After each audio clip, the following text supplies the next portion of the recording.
Throughout the Hollywood studio era, many film technologies were introduced to the industry that transformed how films were directed and created. This surge of technological advancements led to many film adaptations.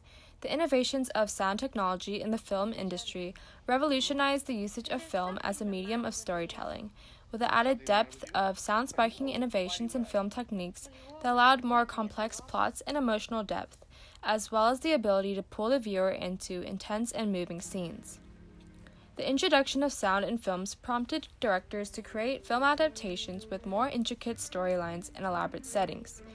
In silent films, expression was limited to facial emotions and body gestures, which led to extremely minimal sets and background characters. Since the viewer had to pay attention to the characters' expressions in order to understand the film, a busy background would distract the viewer and cause them to not fully understand the plot. The left side is a silent version, and the right side has sound. While I talk, compare the motions and facial expressions of Alessandro. The developments of sound technology had a very obvious effect on how actors have to approach their films. This byproduct of sound technology can be easily seen when comparing the 1910 version of Ramona to its 1936 version. The 1910 version was silent, so the actors had to make up for the absence of noise. The actors did this by using excessively forced facial expressions and wild physical mannerisms like flailing their arms. But in the 1936 version, sound was used throughout the whole film, so actors had to adjust for this change and not use their crazy exaggerated motions anymore, because that's not how people communicate in real life. Now watch these two shooting scenes. Look how Alessandro in the 1910 version spins around and nearly jumps up before falling to make his fall more dramatic.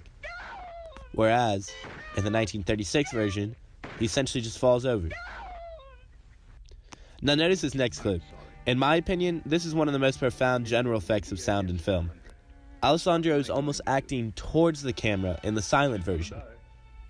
This is so we can read the film based on his physical expressions, since we can't hear anything. This is something that looks awkward and fake.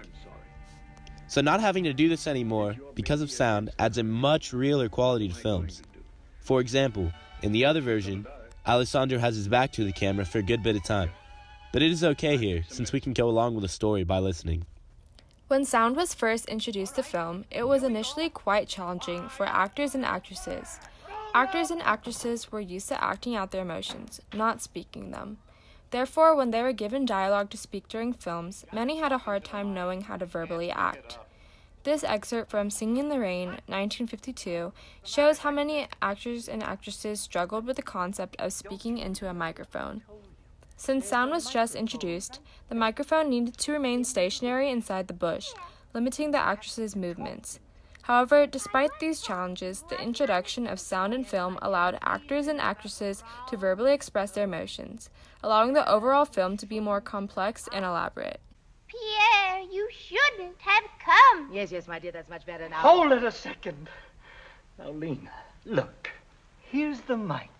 Right here in the bush. Yeah. Now you talk towards it.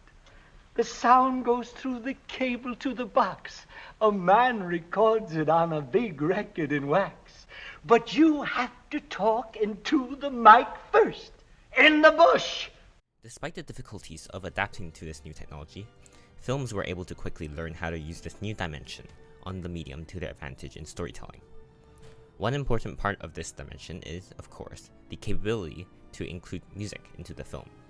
Gone with the Wind, a classic epic drama directed by Victor Fleming and scored by Max Steiner, is an excellent example of how music was used in order to convey and enhance the mood in the scene. For example, the Terror theme used in the film, with its iconic lush violins and blazing horns that evokes a strong feeling of glory during the main title, along with the later variants of the main leitmotif used during Scarlett's initial return to Terra, after the collapse of the war, as well as her later return to Terra, brings an underlying tone of reminiscence and nostalgia, highlighting the importance of Terra to Scarlett as not only a plantation, but also as a home to her, and a metaphor for life, strongly resonating with the core themes of this film as an epic. The use of music in this film isn't limited only to Steiner's innovative use of leitmotifs, however. During Rhett's and Scarlett's escape from Atlanta, Steiner skillfully builds up an intense atmosphere by building up and evolving a theme played primarily by the horns, with a background of violent trills, reflecting the ups and downs of their attempts to escape from Atlanta, while being pursued by scavengers and trying to escape from a fire, imbuing the anxiety of the characters for their futures into the soundtrack. In addition to improvements in terms of how well sound was used, the film industry also gave birth to a new genre, the musical. While previous films, with the exception of experimentals, have been focused on using the film camera to approach an experience of reality, the addition of sound to films allows musicals to break free of reality, and through the use of music, lyrics, and dance, projects a character's inner thoughts and emotions into the outer world, creating a sense of hyper-reality.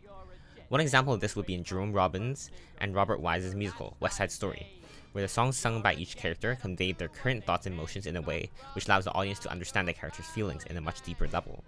For example, one iconic song would be America, sung by characters Anita and Bernardo.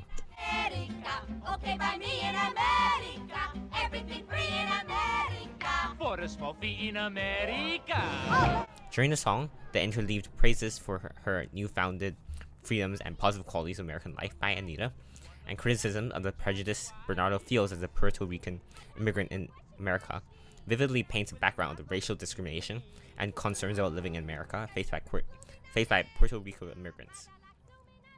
Without the suspense of disbelief from the usage of song, in order to lift the audience's experience of the film to that of a heightened reality, the scene would have felt very out of place and be quite disjointed with regards to the flow of the entire movie. However, instead, we get a song which, while being very catchy and including a very captivating dance sequence, also manages to let the audience dive into the concerns which the characters on screen were facing. Overall, the introduction of sound technology in films has truly transformed the industry, prompting the creation of film adaptations that have more complex storylines, realistic acting, emotional depth, and the ability to pull the viewer into intense and moving scenes.